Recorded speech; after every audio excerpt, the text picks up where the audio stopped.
Teacher education college Chanwara Muzaffarpur. Name Vicky Kumar. Class DElEd first year. Roll number 18 session 2020-22। Unit F7 प्राथमिक स्तर। Topic संख्या पूर्व अवधारणाओं का विकास।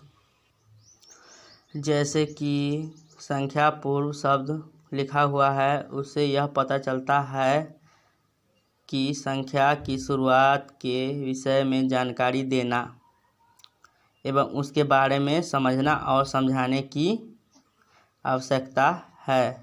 वैसे तो जीवन में बिना संख्या के कुछ भी दैनिक क्रियाकलाप करना असंभव है, क्योंकि पूरे दैनिक जीवन में संख्या अत्यधिक महत्वपूर्ण भूमिका निभाती है। मनुष्य के जन्म के पूर्व से संख्या अपना कार्य आरंभ कर देता है। जैसे कि माँ के गर्भ में शिशु कितने वर्ष का माँ का हुआ है, यह जानकारी संख्या के माध्यम से ही पता चलता है। कई प्रकार से मनुष्य के जीवन में संख्या महत्वपूर्ण भूमिका निभाता है। संख्या के कोडिंग के आधार पर ही कंप्यूटर का आविष्कार हुआ था। 0 और 1 के कोडिंग के बिना कंप्यूटर को नहीं चलाया जा सकता है, नहीं बनाया जा सकता है। किसी भी वस्तु को या धातु को नापने, तौलने या गिनने के लिए संख्या की महत्वपूर्ण भूमिका होती है।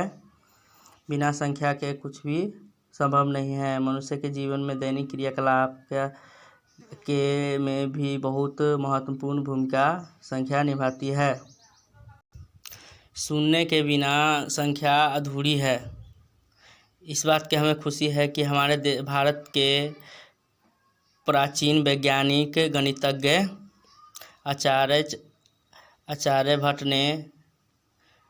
आर्यभट्ट ने शून्य का आविष्कार किया था। जो शून्य के बिना संख्या का कोई महत्व नहीं है। शून्य के आधार पर ही संख्या का अस्तित्व है, लेकिन खुद शून्य का कोई अस्तित्व नहीं है। संख्या तथा संख्या का बोध। गणित शिक्षण का प्रारंभ संख्या बोध का या गिनने से चालू होता है। किसी सामान को समझने, नापने, गिनने, तौलने इसका पूरा इस्तेमाल होता है संख्या का, क्योंकि बिना गणित का ये सब चीज़ का कोई महत्व नहीं है। आदिकाल के मानव संख्या का आविष्कार किसी भी चीज़ को बांटने, पशु पक्षी या किसी जीव का शिकार करने के बाद बांटने, या जो कितने संख्या में लोग गए, कितना संख्या में लोग आए, यह जानकारी के लिए संख्या का आविष्कार किया होगा। परंतु कुछ वैज्ञानिकों के अनुसार संख्या का आविष्कार लेखन चित्र माध्यम से हुआ होगा। आज भी गणितज्ञ एवं वैज्ञानिकों के बीच में यह मतभेद है कि संख्या का आविष्कार कैसे हुआ। यह मायने नहीं रखता है कि संख्या का आविष्कार कैसे हुआ है। यह मायने रखता है कि आज के जीवन में संख्या बहुत अधिक महत्वपूर्ण भूमिका निभाता है और संख्या के बिना कोई भी कार्य असंभव सा प्रतीत होता है। संख्या को वैसे तो गणितज्ञ ने कई भागों में बांटा है, जैसे कि प्राथमिक भाग, सेकेंडरी भाग, यह कई प्रकार के भाग है। जैसे कि 6 भागों में बांटा है। हम आपको इसके बारे में अवगत कराएंगे। प्रथम भाग है अंक। किसी संख्या को लिखने या बोलने के लिए जिस संकेतों या शब्द का 0, 1, 2, 3, 4, 5, 6, 7, 8, 9 का उपयोग करते हैं, ये 10 संकेत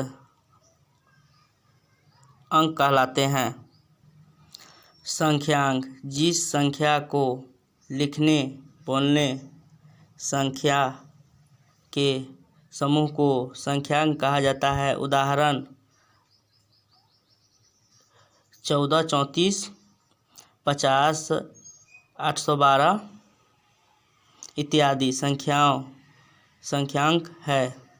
नोट: संख्यांक और संख्या समान अर्थी है, अतः संख्यांक की जगह संख्या लिखा जा सकता है। थर्ड पार्ट संख्यांकन किसी संख्या को अंकों में लिखने की विधि को संख्यांक कहा जाता है। चौथा पाठ, संख्या नाम। किसी संख्या को दो शब्दों में प्रकट करने की विधि को संख्या नाम कहा जाता है।